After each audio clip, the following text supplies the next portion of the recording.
heartbreaking. There's certain things you don't forget, even if you're a very small child, and I have to believe this is one of them. Here's a video of an incident where a black father's 5-year-old son was frisked by police during a traffic stop. Is that a selfie stick? Yeah, it's a Go 360. Okay. Oh no, man. Yeah, I didn't give you nothing, right? Oh my gosh. We just had This is a traffic stop? Yeah. How is this a traffic stop? This is ridiculous, bro. What kind of traffic stop is this? You don't have to Beto, come here, Beto. Give me my man. man. You want to call it? What's his name? Let's hold my I hand. would take my shoes off. I'll take my... This is Ohio. Could have happened anywhere, I guess, but this is Ohio. Brandon Wilson, black father, outraged after Ohio cops pull him over for an expired tag, tinted windows, before ordering his family out of the car, searching through the pockets of his 5-year-old son while the boy's hands were raised. Now, you get a ticket. Are your tags expired? You get a ticket. Window tint. I was pulled over for that. I had this G-Wagon one time, and the tint was, that's the way I bought it. I didn't change nothing. I just said, oh, sorry. Each time I'd say, oh, sorry. And then I'd roll out, okay? But I, thankfully, was allowed to roll out. This was in Ohio. Incident took place on December 26 when Brandon Wilson said he drove across the street from his home in Parma. I should have known Parma. If you know anything about Ohio, Cleveland, Metro Cleveland area, Parma, oh my goodness. Just look it up if you want to grab yourself a glass of your favorite substance and just enjoy the show.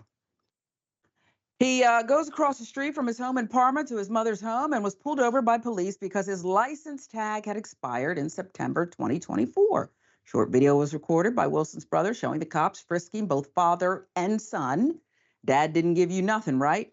One of the cops can be heard asking the boy. But the cops found nothing after their invasive search, so Wilson was cited for the expired tag and tinted windows and allowed to leave.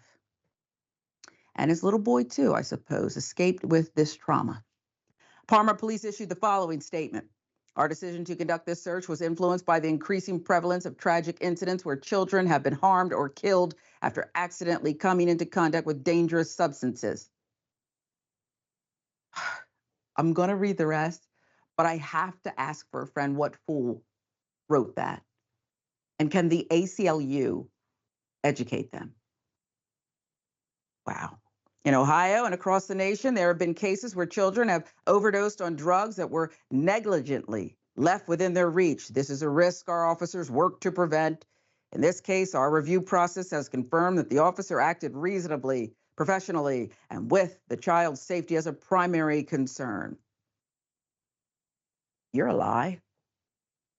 The child's safety is in question. He's mentally suffered trauma due to this. You're never going to forget it. Parma police said they were only doing it for the child's safety, but the boy's father said they had no probable cause to search his car, much less his little boy, who he said remained shaken by the experience. See? He's reenacting it with his toys. That's not cool, the boy's father, Brandon Wilson, told KNOP News. They could have went about it a whole different way. The officers didn't have to touch him. I don't care what y'all do to me. Well, we do. We don't want your child to see what happened to you either, because it was wrong. Parma police claim they had probable cause to search the car and its occupants because a police dog alerted them to the presence of drugs inside the car. Can we put the dog under oath? Oh, yeah, we'll never be able to ask the dog, will we? And they're banking on that.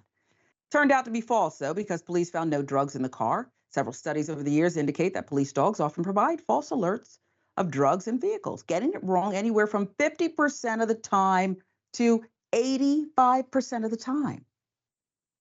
Other studies indicate police dogs are acting on racial bias, the bias of their police handlers, considering Black and Latino drivers can be anywhere from 2.5 times to 4 times as likely to see their car consensually search for drugs during traffic stops than white drivers, even though white drivers are more likely to have illegal drugs in their cars.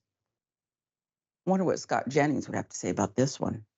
Specifically, white motorists were 49% more likely than Black motorists, 56% more likely than Hispanic motorists. Our friends at Atlanta Black Star with some of the details here.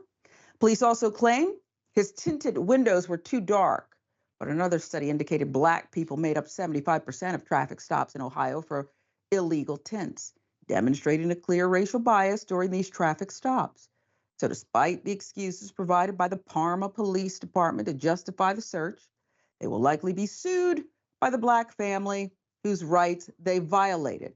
That's according to a statement issued by the El Khatib Law Office in Cleveland. And I say go for it. And you saw the Parma Police Department in that little silly statement, Jackson, that they issued. It's just tomfoolery. Okay. So every time you make a simple traffic stop, somebody goes through a stop sign or doesn't come to a full stop, you're searching them and their child, their 5-year-old, their kindergartner. Of course you're not. Okay. I don't even know if this was a legal stop. Perhaps, okay, the tag, give them that.